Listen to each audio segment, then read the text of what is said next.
Questão número 4.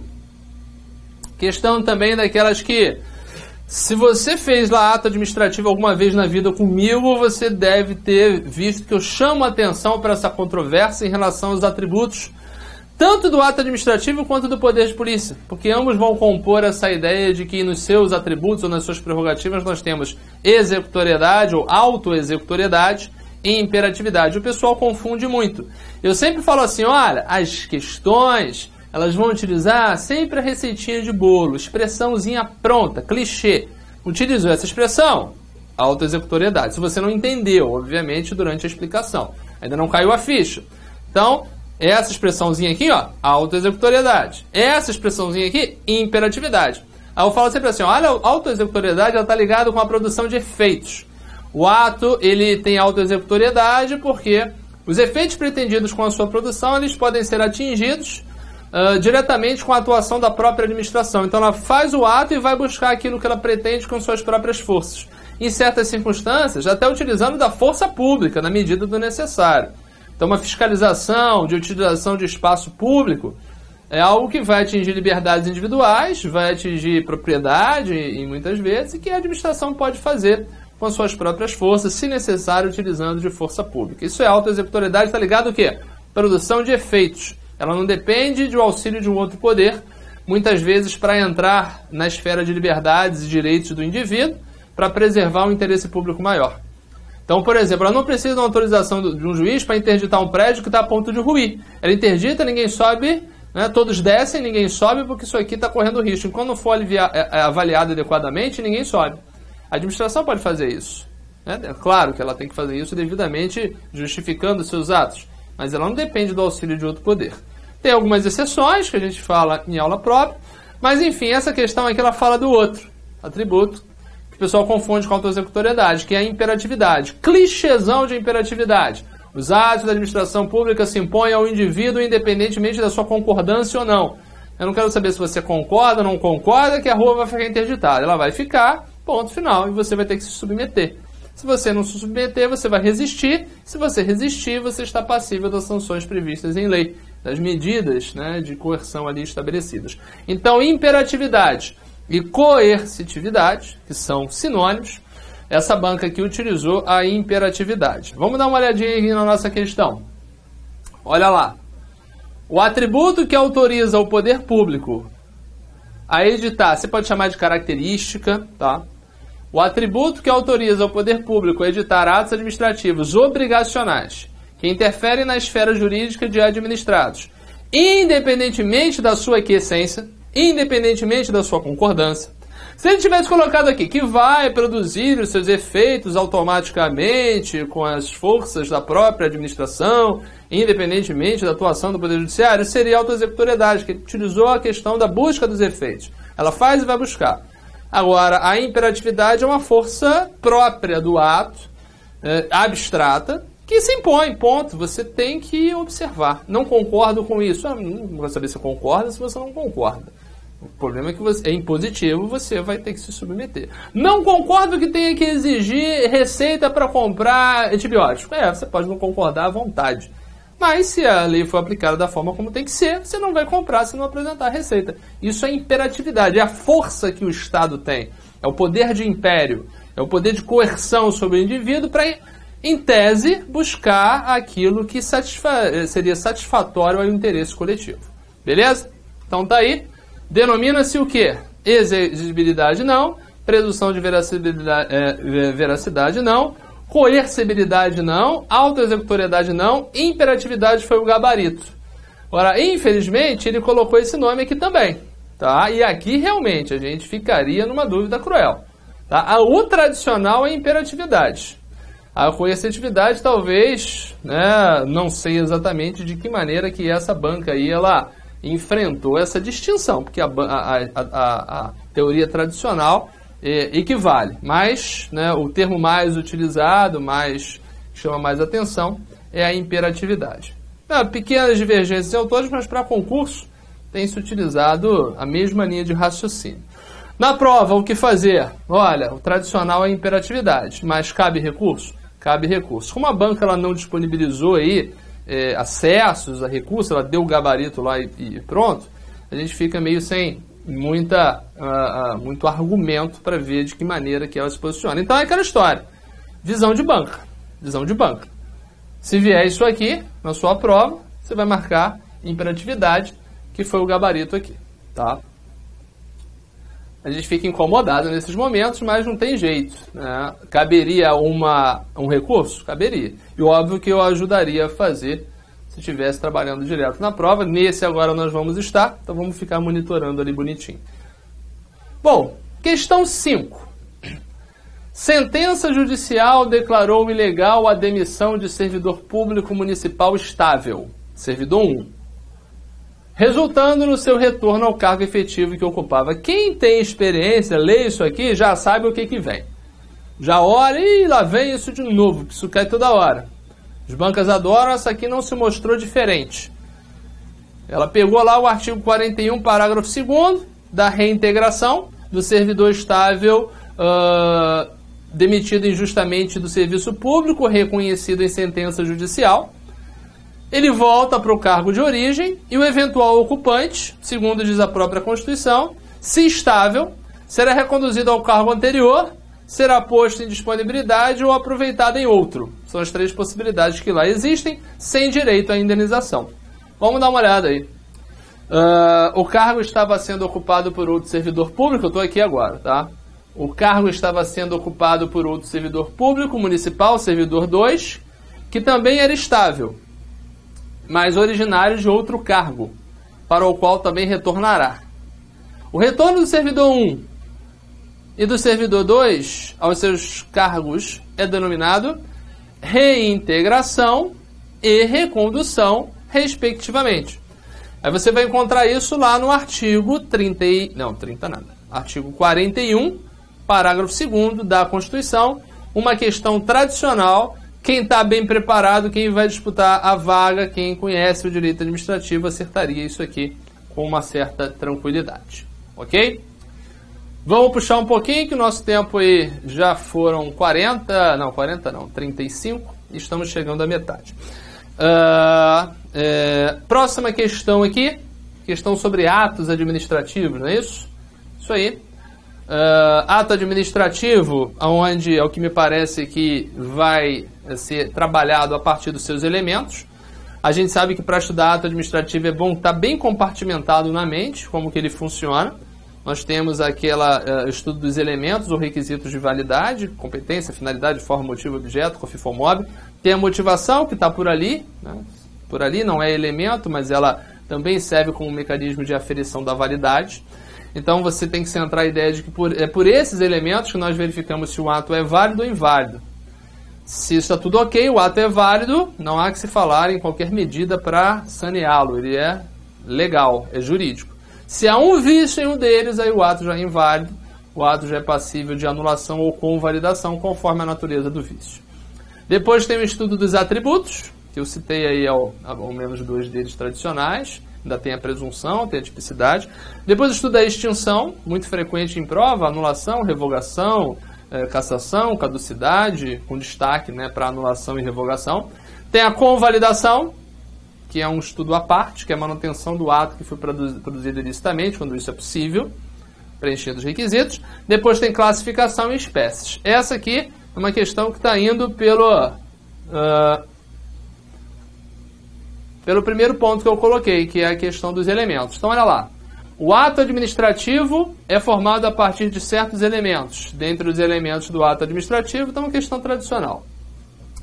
O motivo viciado pode ser convalidado? Não. Pela doutrina tradicional, que a gente passa para vocês sempre, motivo e finalidade são 2 elementos que não admitem convalidação. Ou seja, se há um vício no motivo e da finalidade, não há outro caminho, o ato é nulo, demanda uma anulação. Letra B. O objeto, quando ilícito, conduz à ineficácia do ato? Não, conduz à ilegalidade. Que a gente pode ter ato que é lícito, porém ineficaz. Né? Poderia levar muita gente a erro. O que é um ato lícito e ineficaz? É aquele que já cumpriu todo o seu ciclo de formação, mas não está produzindo efeitos. Imagina, por exemplo, um decreto de um prefeito que interdita as ruas para uma festividade no dia 30 do mês, mas ele é publicado dia 25. Aquele ato é perfeito, é válido, mas é ineficaz. Por quê? Porque ele não está produzindo defeitos.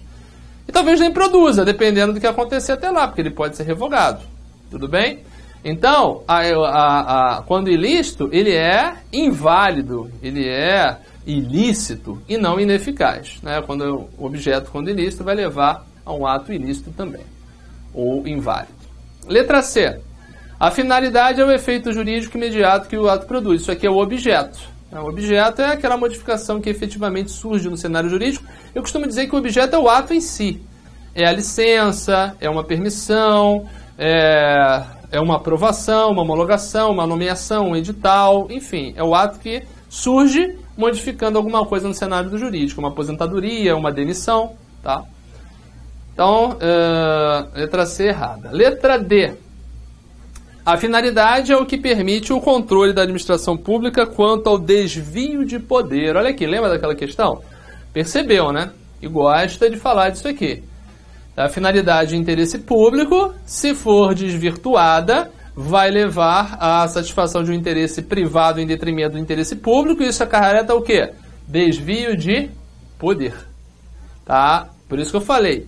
A banca ela é tradicional, mas não é fácil. Essa questão não seria uma questão fácil, mas o candidato bem preparado, atento na utilização técnica das palavras, conseguiria sair.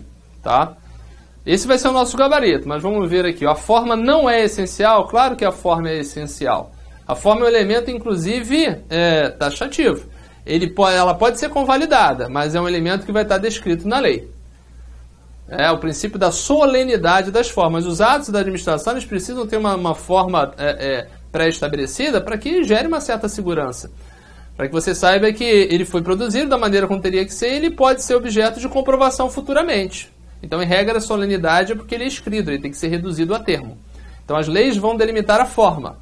E a forma, quando ela é essencial, não dá para convalidar. Quando ela não é essencial, aí é possível de convalidação se ela não foi feita de forma correta, na forma da lei.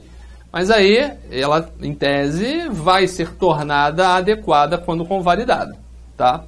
Então, a forma não é essencial, pois alguns atos, em atendimento ao princípio da eficiência, podem ser praticadas em instrumento que melhor atenda aos fins a que se destina. Né? Deu uma viajada bem interessante aqui. Então, gabarito, letra D de dado, confirmado. Trabalhando mais uma vez, então fica atento. Né? Desvio de poder relacionado com desvio de finalidade, agregado aí ao elemento finalidade do ato administrativo. Um tratamento bem interessante. Vamos em frente. Próxima questão.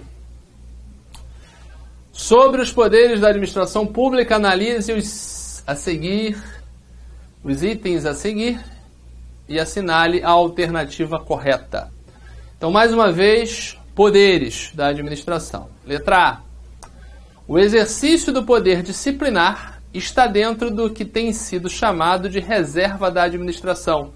Nossa, não estando sujeito ao controle do Poder Judiciário. Reserva da administração é algo assim bizarro, né? No nosso modelo, existem modelos aí fora, no direito comparado, onde existe realmente uma jurisdição administrativa paralela à jurisdição tradicional do Poder Judiciário. Aqui não, jurisdição é jurisdição única, artigo 5º, a lei não afastará a apreciação do Poder Judiciário, lesão ou ameaça de direito. Então, não existe essa tal de reserva de administração. Existe reserva de jurisdição. Certas medidas somente podem ser determinadas pelo Poder Judiciário. Agora, esse termo aqui foi criado pela banca, reserva de administração. Está fora. Ele quer a correta, vamos em frente. A doutrina afirma que o poder de polícia é sempre vinculado. Não afirma nada disso. O poder de polícia é tradicionalmente discricionário. Ali no ciclo do poder de polícia, há muito a que se decidir. Definir sobre fiscalização, definir sobre qual a punição aplicável ao caso concreto, quando a lei admite essa ponderação, definir sobre a regulamentação das leis, definir sobre certos consentimentos. Então, na verdade, o poder de polícia ele tem como característica tradicional a discricionariedade, que não é absoluta, tem pequenas exceções. Certos atos de consentimento estatal, como as licenças, elas são vinculadas. Se você preenche os requisitos, o Estado não pode te negar, a administração não pode te negar. Se você preencher os requisitos para obter uma carteira nacional de habilitação, isso não lhe pode ser negado. Então, é um ato que seria vinculado dentro desse contexto. E certas sanções, elas também se mostram como vinculadas. Desde que a situação de fato ela tenha ocorrido adequado à lei, a lei já estabelece a punição e aí o administrador não tem o que decidir. Exemplo, o cara avança o sinal vermelho, Código de Trânsito Brasileiro, a lei já diz, multa de tantos pontos na carteira. É uma punição que vai ser aplicada de forma vinculada. O administrador responsável, a autoridade, ele olha para aquilo ali, olha, não tem o que fazer, né? Eu só posso tomar essa medida. O cara avançou o sinal, isso está escrito na lei, essa punição ela é vinculada. Outras punições, desde que a lei estabeleça um campo de valoração, podem ser discricionárias. Mas o poder de polícia, tradicionalmente, ele é discricionário com essas duas exceções aí, que são características vinculadas dos atos do poder de polícia. Beleza? Lembrando, poder de polícia é a aptidão que tem o Estado, genericamente, para interferir na esfera de liberdade do indivíduo, satisfazendo o interesse coletivo. Esquece a polícia. A polícia é uma instituição que pode até exercer o poder de polícia administrativa em certas circunstâncias, mas é uma pequena parcela de toda a atividade policial exercida pelo Estado. Ok? Quer entender isso aí bem? Não está bem? Tem aí o nosso módulozinho só de poderes. Vale a pena se você ainda não está dominando bem isso aí. Então, letra B errada. Letra C. O exercício do poder de polícia municipal pode restringir direitos dos estados e da União, desde que a atuação se dê nos limites de sua competência. Isso aqui deve ter enganado muita gente, né? Isso aqui vai ser o gabarito. O poder de polícia, a depender da matéria, ele vai ser exercido perante toda a sociedade. Tem um exemplo? Imagina que tem um prédio público da União que não está respeitando as regras inerentes à prevenção e combate a incêndio. Poderia o município interditar o prédio? Poderia. O Estado, né, que cuida disso aí. Poderia. Tem um prédio da União ou do município que está em vias de ruir. Poderia chegar a Defesa Civil ali e interditar? Poderia. Órgão do Estado. Então, dentro do seu campo de atribuições materiais, os diversos órgãos de polícia administrativa podem interferir com certeza em instituições de outros centros de competência dentro da nossa federação. Beleza? Então, o gabarito é aqui, ó. Bem, boa questão, né? O exercício do poder de polícia municipal pode restringir direitos de estados e da União. A União construiu um prédio, tem que ter o habite do município para poder ocupar aquilo ali, que é o município, ente autônomo dotado de atribuições constitucionais que vai exercer aquela atividade material de polícia. Bom, então vamos ver aí os demais. A Constituição Federal não trata do poder de polícia, estando sua disciplina restrita ao âmbito infraconstitucional. Pelo contrário, é a Constituição Federal que vai distribuir competências materiais para que o poder de polícia seja exercido por cada ente da federação dentro daquele contexto. Às vezes as competências são concorrentes, às vezes são competências específicas. Letra E. Secretário municipal não pode ditar ato de natureza regulamentar, instrumento de uso exclusivo do prefeito. Aqui um probleminha, porque se a gente for fazer um paralelo lá com o presidente da República, ele vai ser responsável por editar atos, decretos e regulamentos para dar aplicação às leis. Fazendo um paralelo, a gente traria aqui com um princípio. Mas é fato que não só o chefe do executivo, como diversos outros órgãos e autoridades regulamentam as leis quando a lei assim estabelece. Então, você veria uma visão mais tradicional, mais correta, entender que o secretário, desde que ele tenha aptidão para isso, ele pode regulamentar, editar, né, atos de natureza regulamentar, porque, né, não está dizendo aqui que ele vai editar um decreto, botando de forma genérica. Tá? Editar, regulamentar, instrumento de uso. Não, né? Diversas autoridades têm essa aptidão. Poderia dar discussão, tá? Mas na prática é assim que vai funcionar. Desde que a lei confira à autoridade essa aptidão, ela poderá fazer. Tudo bem? Em certas circunstâncias, as leis elas vão distribuir. Em certas não. Em grande volume de aspectos, as leis vão distribuir para autoridades outras o papel de regulamentá-los. Tudo bem? A autoridade de trânsito lá no CTB vai regulamentar o CTB, né, CONTRAN, etc. E assim vai. Seria uma questão bem difícil, que a gente teria que sair daqui para concluir a letra C. Isso aqui está errado, tá? Letra C. Corrija aí, por favor. Bota no seu material. 8. Vamos ver como é que está meu tempo. 10 minutinhos para 3. Então vamos lá. Sobre as disposições constitucionais relativas à administração pública, assinale a alternativa correta.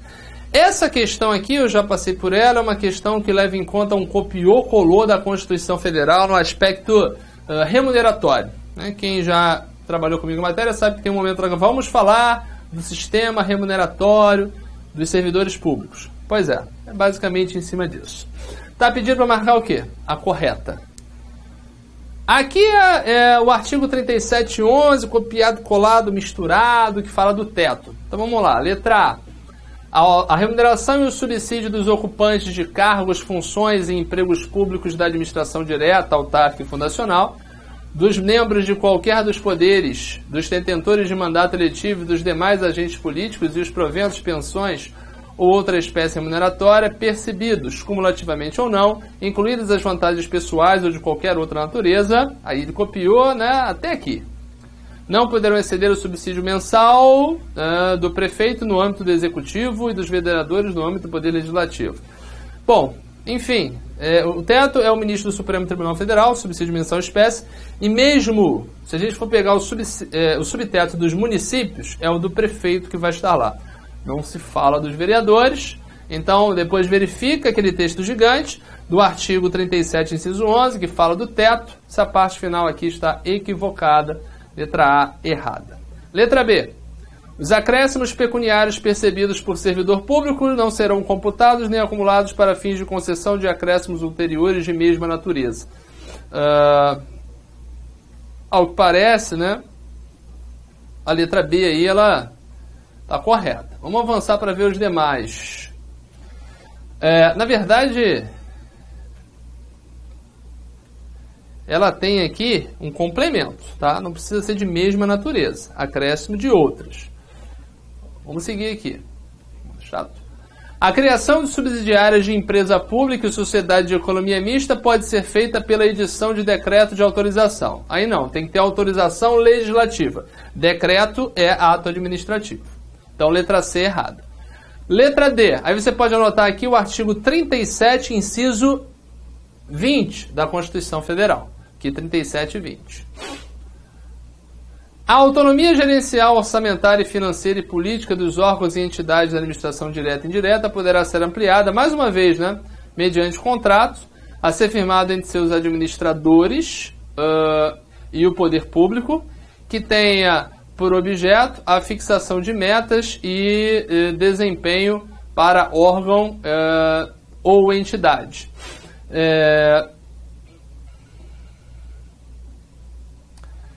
O copiou-colou lá do artigo 37, parágrafo 8º aqui, ele tem alguns equívocos, tá? Em relação a essa fixação de metas de desempenho para o órgão ou entidade, falando de administração direta ou indireta. Aqui ele trabalhou em cima do texto, né? O texto que foi copiado não leva em consideração todos os aspectos que estão aqui colocados. Letra E. Os servidores públicos organizados em carreira poderão ser remunerados por subsídio. Isso aqui está correto. Está lá no artigo 39, parágrafo 8º. Vedado o acréscimo de qualquer gratificação, adicional, abono, prêmio, verba de representação ou outra espécie remuneratória. Isso aqui a gente vai encontrar lá no artigo 39, parágrafo 4º. Então ele fez uma mistura aqui do artigo 39, parágrafo 4º, com 39, parágrafo 8º. Existem certas categorias que elas têm que ser remuneradas por subsídio. Você tem os membros de poder, os advogados públicos, as carreiras policiais, os magistrados, membros do MP, tribunais de contas, chefes do executivo, ministros e secretários. Todos estão dispostos pela Constituição Federal como tendo que receber pelo modelo do subsídio. E vai ter uma parcela única onde não só pode agregar, como regra, outras parcelas de caráter retributivo. Já os servidores em carreira, fora esses aí todos que eu citei, são os servidores titulares de cargos efetivos, eles podem receber por subsídio. Então, voltando aqui àquela visão inicial, não tem essa expressão aqui ao final. Então, realmente, aqui o gabarito dessa questão ela vai sair pela letra E. Mas você vai anotar o 37, inciso 11, o 37, inciso 14, aqui o 37, inciso 20, aqui o 37, parágrafo 8º, E aqui o 37, parágrafo 4º, desculpa, aqui o 39, parágrafo 4º e parágrafo 8º. Então, deu para perceber que o que ele gosta? Essa banca ela gosta de Constituição, texto literal, 37 ao 41, e também poderes. É em cima disso aí que normalmente ela trabalha. Não temos um volume muito grande, né? Mas enfim. Vamos lá. Aí, mais uma vez, ó, 36. Olha, e eu exprimi a banca, hein? Peguei coisa pra caramba, tive que tirar umas que não estão dentro do conteúdo, né? Tinha outros temas que ela trabalhava. Exprimi o que eu tinha de questões. Então, olha o inciso 16 do artigo 37 da Constituição Federal. Dispõe sobre a vedação da acumulação remunerada de cargos públicos. Assinale a opção correta. Eu já falei sobre isso, vamos apenas conferir o gabarito. Não é permitida a acumulação de cargo de professor e outro cargo científico. Tem essa permissão, desde que haja compatibilidade de horários. Letra B. É permitida a acumulação de 2 cargos ou empregos privativos de profissionais da saúde, com profissões regulamentadas. Vamos ver o que essa banca quer. Letra C. Não é permitida a acumulação de um cargo de professor com outro técnico. Aqui é permitida, desde que haja compatibilidade de horários. É permitida a acumulação de 2 cargos de professor. Em regra, sim. Letra E. É permitida a acumulação remunerada mesmo quando não houver compatibilidade de horários, ficando a critério da chefia direta o ajuste do horário do servidor. Essa aqui está fora. Tá errada aqui a letra B, que eu li rápido e não vi. É permitida a acumulação de 2 cargos ou empregos privativos de profissionais da área da saúde com profissões regulamentadas. É permitida a acumulação de 2 cargos de professor. Sinceramente, aqui, dada a acumulação remunerada de cargos públicos, assinale a afirmativa correta.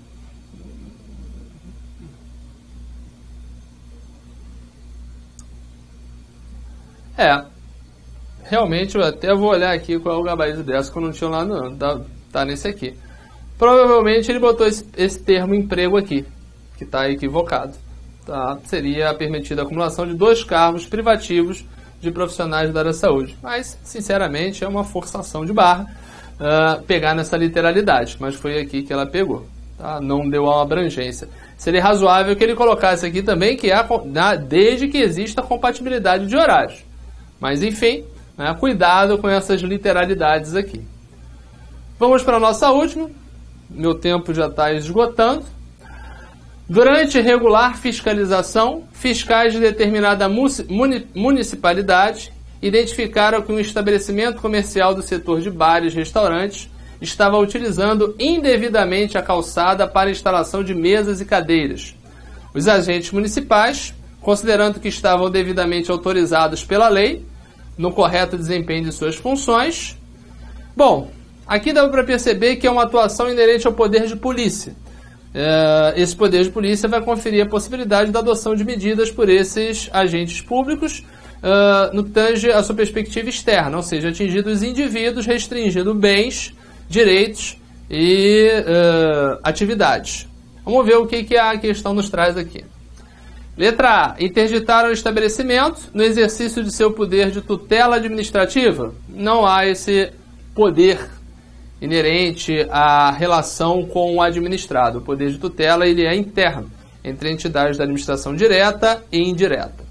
Letra B. Multaram o estabelecimento e determinou a instauração de processo de interdição do estabelecimento como expressão do poder hierárquico. O poder hierárquico, mais uma vez, é interno, como a gente já conversou. Letra C. Apreenderam as mesas e cadeiras e multaram o estabelecimento no exercício de seu poder disciplinar. Também não. Poder disciplinar é, mais uma vez, interno, para aplicar sanções também, mas aqueles que têm um vínculo pré-estabelecido com a administração. O servidor, o contratado e aquele que tem um vínculo admissional em estabelecimento público de ensino, os alunos que estão ali matriculados. Então está fora a letra C. Interditaram o estabelecimento e foi apreendido todo o mobiliário da calçada com uma expressão do poder de autotutela. Autotutela também é interno, exercido pela própria administração, de ofício ou a pedido, diante de um ato ilegal que gera a anulação ou de um ato inconveniente e inoportuno que gera a revogação. Então, letra D errada. apreenderam as mesas e cadeiras irregulares e multaram o estabelecimento no exercício do poder de polícia. Aí é o gabarito. Gabarito, letra E. Ok? Bom, como sempre, aquela correria, uma hora de aula para muita coisa, uma banca que deixou algumas dúvidas, mas a gente tem que estar pronto para responder. Se tivermos algum problema, vamos entrar com os devidos recursos. Como a gente viu aqui, foram as questões que eu consegui trazer. Algumas abordagens um pouquinho equivocadas. Então vamos ficar atentos nesse concurso. Esperamos que não tenhamos problemas. Mas qualquer dúvida, você sabe onde me encontrar. Eu vou estar lá na minha página no Facebook. Se você ainda não me conhece, você pode dar uma olhada lá. Pode curtir. Ou vou estar aqui no curso também. Tem a minha página, mas por lá, né, tem um atendimento que você pode perguntar. E para aqueles que já me conhecem, sabem muito bem onde podem me encontrar. Nas salas de aula, lá pelo meu e-mail. Enfim, uma notícia para vocês. Aqueles que pegaram um material gratuito de questões comentadas que eu disponibilizei, eu estou agora preparando esse material lá no site. Alguns lá com temas diferentes, que eu estou botando para aquisição, não é um valor muito alto. E se você continuar acompanhando na minha página, semana que vem eu vou disponibilizar um material naquele padrão lá. Eu acho que é bem interessante. A gente trabalha em cima de temas específicos, muitas vezes de bancas específicos. A gente coloca um gabarito, faz o comentário. E se você ainda não se convenceu, você está na dúvida, você ainda tem um acesso direto comigo para que você pode dirimir. Lembrando, reta de concurso, não sei se você vai fazer o Pedro II, mas se for, reta de concurso, de hoje até a prova, você tem que estender o seu conhecimento a partir de exercícios. Se você está estudando agora, começou e tal, você deve estar com a cabeça muito embaralhada. Aí a preparação não é aquela preparação 100%. Mas se você já está centrado, já está com o conteúdo assimilado, já estudou, a hora é de fazer reta final, filtrando o conhecimento, ajuste fino, realização de exercícios. Vai na banca e faz tudo que ela já elaborou. E vai complementando com os outros exercícios que já são tradicionais na sua preparação. Beleza? Espero ter contribuído com você. A gente está sempre à disposição. Você sabe muito bem onde encontrar. Para quem vai fazer a prova, desejo todo sucesso, que você possa sair bem e que você tenha um resultado proporcional ao seu esforço, para que o seu sucesso seja justo, e se dê valor ao esforço de cada um de nós. Ok? Um abraço, a gente se vê aí em outra oportunidade, seja aqui, seja no presencial, seja numa aula virtual, seja aí hoje, aí eu estava almoçando, não sei se o colega aí está vendo, estava almoçando ali, aí veio um amigo por trás, ô professor, tudo bem? Hoje tem aulão lá, eu falei, tem aulão lá, 7 horas, vamos em frente. Um abraço, até a próxima.